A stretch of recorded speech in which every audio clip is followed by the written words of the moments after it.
Sarado ko ng kurtina, ayoko munang makita ang umaga. Ang boss sa labas, masyadong maingay. Dito sa loob gusto ko lang humimlay. Hindi naman masakit, wala namang lumbay. Pagod lang ang kaluluwa sa walang humpay na buhay.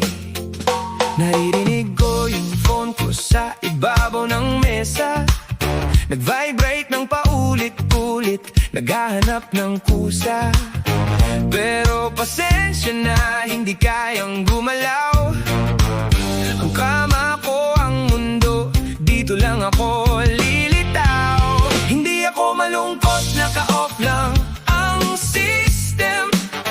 Parang cellphone na bitaw ang gamit na modem.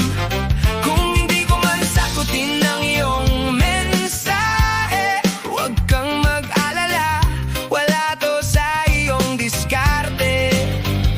Ang battery ko ay nasa 1% na lang, at hindi ko na balak, hindi ko na isasaksak.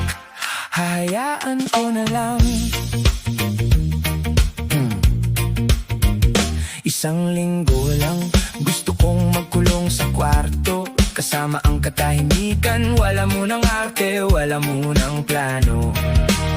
Hayaan ang alikabok na sumayaw sa sinag, hayaan ang oras na lumipas nang hindi nagpapalag. Wala akong load, wala akong gana, sarap lang maging bato, sarap lang maging tulala. Huwag mo akong hanapin sa labas, huwag mo akong piliting maging ako.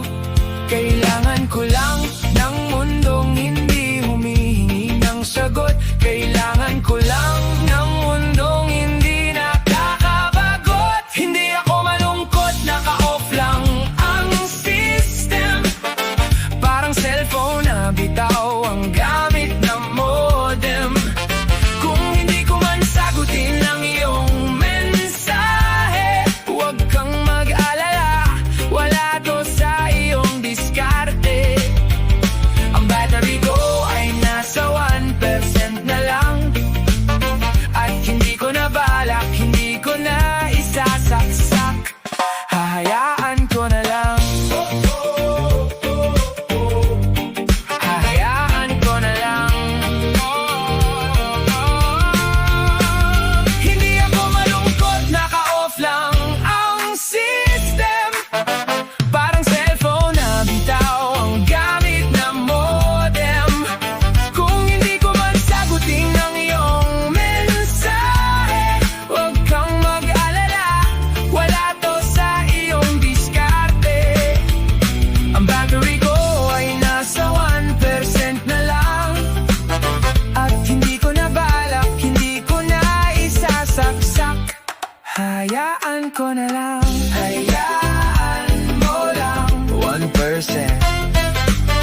hindi na isasaksak.